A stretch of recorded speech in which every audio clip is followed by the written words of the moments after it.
The cold steel skyline of Archon City shimmered under a pale morning sun, its towers clawing upward like ambition turned to architecture. Inside one of those towers, glass paneled and intimidating, Victor Drayan dismissed his sixth language consultant in as many months. "You're done," he said flatly in his crisp, unaccented voice. "Mistaking exclusive for non-binding on a $40 million trade deal isn't a minor error. Clean your desk." At 38, Victor was the icy genius behind Drayan Global Logistics. Born in Eastern Europe, raised in boarding schools and business war zones, he had built an empire through ruthlessness and precision. Emotion was an inefficient currency to him. Mistakes were death. As the translator scurried out, Victor's assistant, Elena, entered briskly. "We may have a replacement. She's local, specializes in rare dialects, currently finishing her graduate work, fluent, intelligent, and desperate." Victor's steel gray eyes narrowed. "Desperation is useful. Bring her in." Lena Carter spilled lukewarm tea on herself 5 minutes before the interview. She was already late, jogging through traffic-clogged streets with her overstuffed canvas bag and frizzy brown hair tied in a half-hearted bun. Her white blouse now bore a pale yellow stain like a badge of anxiety. The building loomed above her like judgment incarnate. She didn't belong here, and she knew it. By the time the elevator deposited her on the executive floor, she had practiced 2 deep breaths and 3 phrases in formal Romanian. A man in a charcoal suit waited at the desk. "Miss Carter, Mr. Drayan values punctuality." Before she could explain, a door opened and Victor emerged, tall and sharp as a scalpel. His gaze lingered on the tea stain, her bag, her tangled hair. "You're the linguist from Southbridge University?" he asked, voice clipped. "Yes, sir, Lena Carter. Apologies for—" "You have 5 minutes to convince me I'm not wasting my time. Come." His office was a minimalist masterpiece of chrome, glass, and silence. "No seat until you prove yourself," he said. "You claim fluency in Romanian, Balkan dialects, and Ottoman Turkish. Prove it." Without blinking, Lena launched into fluent Romanian, laced with idioms and archaic terms. She switched to a near-extinct Albanian dialect when prompted, her tone steady. Victor tested her with obscure military terminologies and idiomatic expressions used only in 19th century correspondences. "You corrected my use of adjutoral," he said, finally switching back to English. "It was misapplied in that grammatical case," Lena replied, her heart racing. Victor studied her. "Sit." He scanned her resume in silence. Lena counted 5 degrees framed on his walls, all from elite institutions. No personal photos, just a world of accomplishment without context. "Why this job, Miss Carter?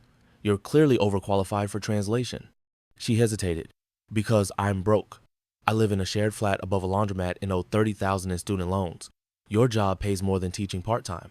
I'll be honest, I need the money." Victor's brow lifted, a flicker of something unreadable crossing his face.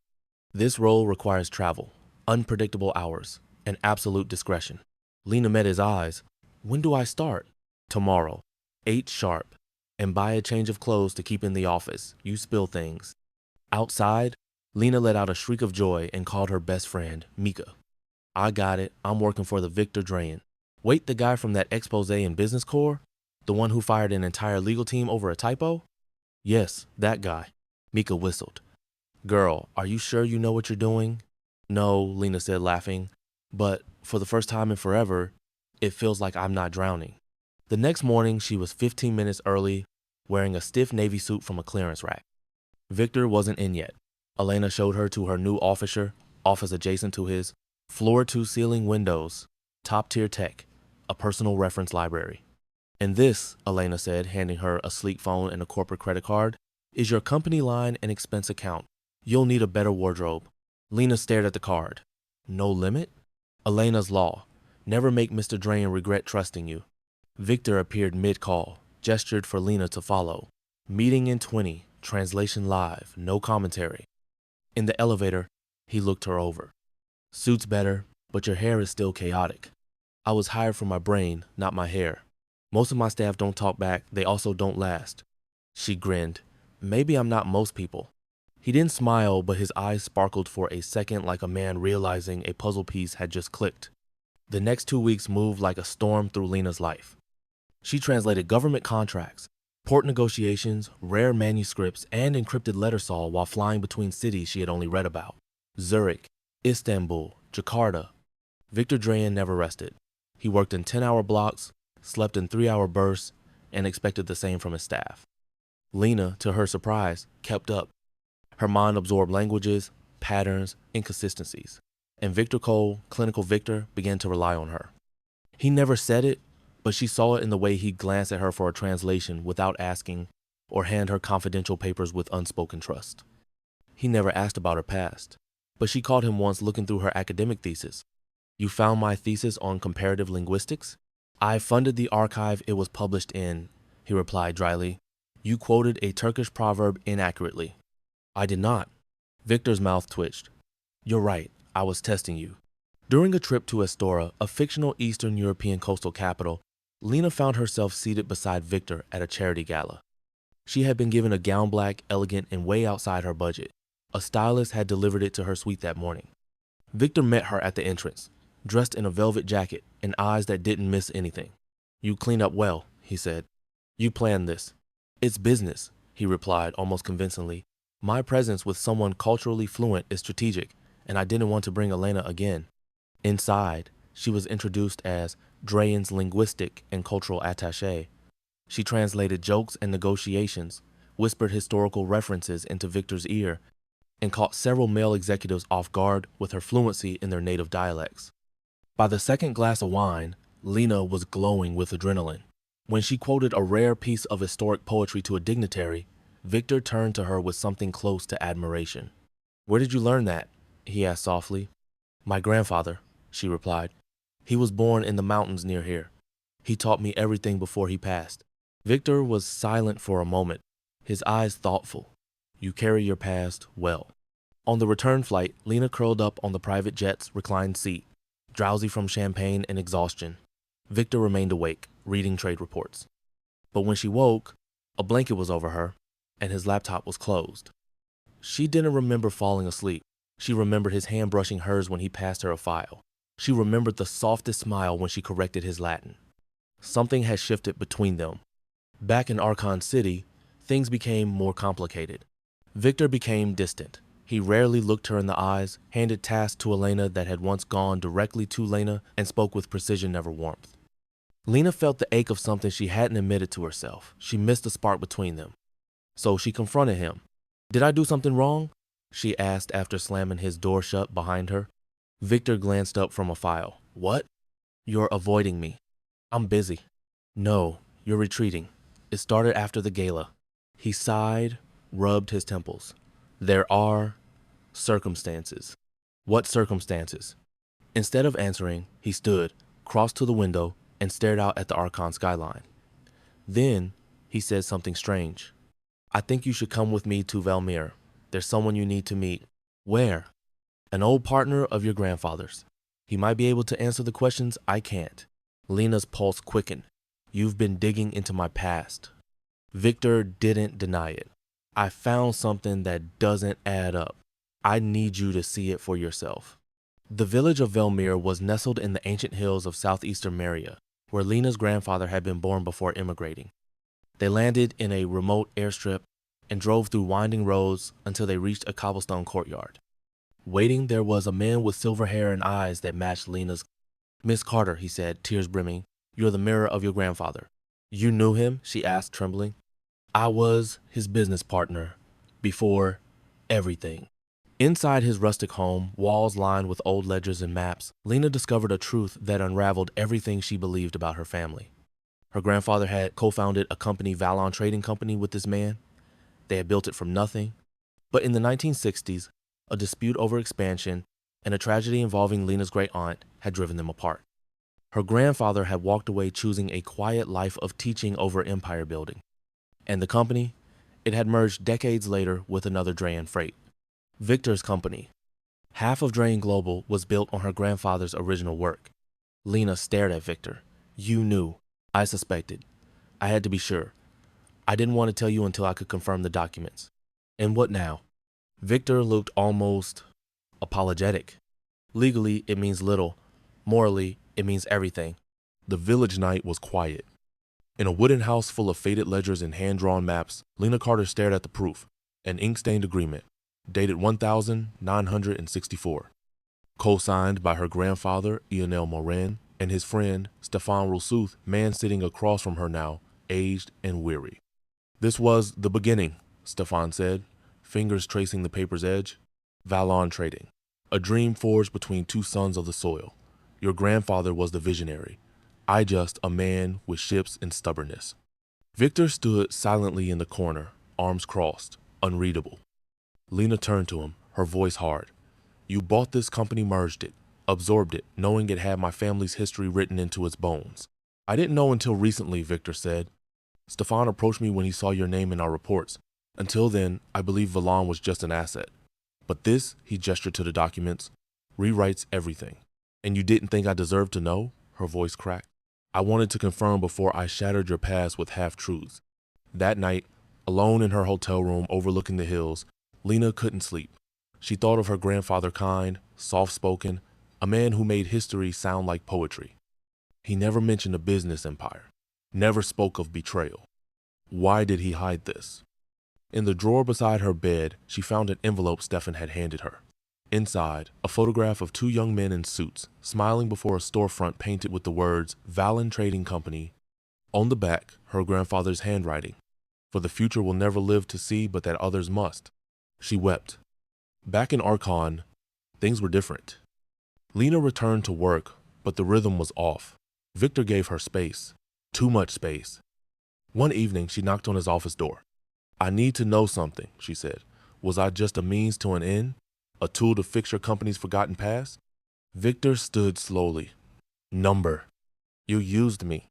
At first, yes. I looked into you because of the name Marin. I suspected a connection, but once I knew who you were, it stopped being about business.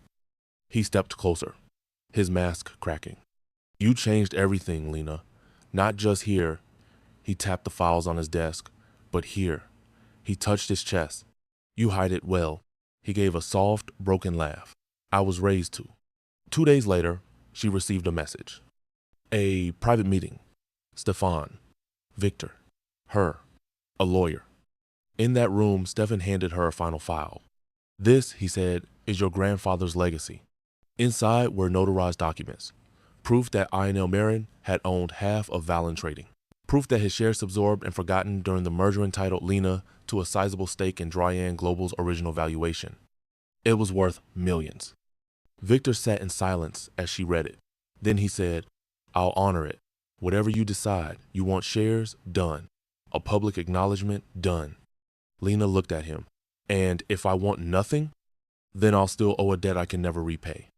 But Lena didn't want nothing. That night, walking alone by the pier outside Dryan headquarters, she thought of what mattered. Not revenge, not money, meaning. She called Victor. I want to set up a foundation, she said, in my grandfather's name, for immigrant scholars, under your umbrella but independently run. Victor's voice was quiet. It would be an honor, and I want full control. No board interference, no strings. Agreed. She paused. And I'm not done translating for you. I hope not, he replied. Months passed. The Marin Foundation for Language and Legacy launched quietly, with Lena at its helm. It offered scholarships to refugee and immigrant students in need, especially those with a passion for language, history, or forgotten stories. Victor Dryan publicly pledged a percentage of Dryan Global's annual earnings to it in what the press called a rare act of corporate humility. But headlines didn't tell the real story. Behind them were shared evenings translating 18th century manuscripts, whispered jokes over late-night ramen in Lena's cramped kitchen, and a slow-burning closeness that neither dared name for weeks. Victor had changed, but not completely. He was still precise, still impossibly demanding, still reluctant to talk about emotions unless cornered. But he now walked slower when Lena was beside him. He paused for her insights. He listened. One morning, he waited at her office door with 2 plane tickets. Velmir, he said. For what? Closure. In Velmir, they visited Ionel Marin's birthplace, a crumbling stone cottage overlooking a lake so still it looked like glass. Lena placed a photographer grandfather as a young man in the doorstep. Victor stood beside her in silence. I wish I could ask him why he gave all this up, she whispered. Victor replied, maybe he knew the right legacy doesn't need to be owned to be felt. They stayed the night at Stefan's estate. Over wine, the old man laughed as he told stories of INL teaching villagers to read, building radio towers, and once trying to start a trout farm that failed spectacularly. He didn't want empires, Stefan said. He wanted to make things better one person at a time. On the flight home, Lena stared at the stars through the plane window. Victor sat beside her, quiet, reading something on his tablet. Without looking away from the stars, she asked, "Why didn't you kiss me that night in Astoria?" He didn't respond for several seconds. Then he said, "Because I wanted it to mean more than a night." She turned. He was watching her now, his expression exposed. "And now?" Victor leaned in, carefully, slowly, and kissed her, like he had calculated every second it had taken to get to this moment. The next few weeks were a dance of stolen mornings and lingering glances. They didn't announce anything. The office only noticed that Lena's desk had more fresh flowers. That Victor actually smiled once during a board meeting. Then came the conference in Leerdon. Victor was scheduled to present a global logistics initiative. Lena was tagging along, but secretly planned to meet with regional scholars about expanding the foundation. The night before the speech, she walked into a suite. "You look like you're about to get audited," she teased. Victor looked up from his notes. "I've rewritten this speech 3 times. Want help?" He handed her the draft. She read the last paragraph aloud. "And to those who believe that history is a liability, let me assure you, the best companies are built not in spite of history, but because of it." She looked up. "That's emotional. For you." "I had a good editor," he replied. She smiled. "Victor?" "Yes?" "After this, let's take a week off. No phones, no boardrooms." He blinked. "A week?" "No debates." He nodded slowly. "Done." A year later, the Mara Foundation had chapters in 5 countries. Lena still translated on occasion, though now more for passion than paycheck. She and Victor co-hosted forums about ethical business practices in post-colonial regions. They bought a quiet townhouse in Archon's old quarter, filled with mismatched bookshelves and late-night takeout boxes. It wasn't a fairy tale, but it was real. One evening, Lena came home to find Victor at the window, holding a small box. "Before you ask," he said, "this isn't because of legacy, or guilt, or the past." He opened it. A simple silver band. "I want a future. With you." She stared at him. "You planned this." "I calculated the probabilities," he said, "but I didn't expect to feel this terrified." She took his hand. "Yes." And when they kissed, there were no more secrets left between them, only the story they were writing together.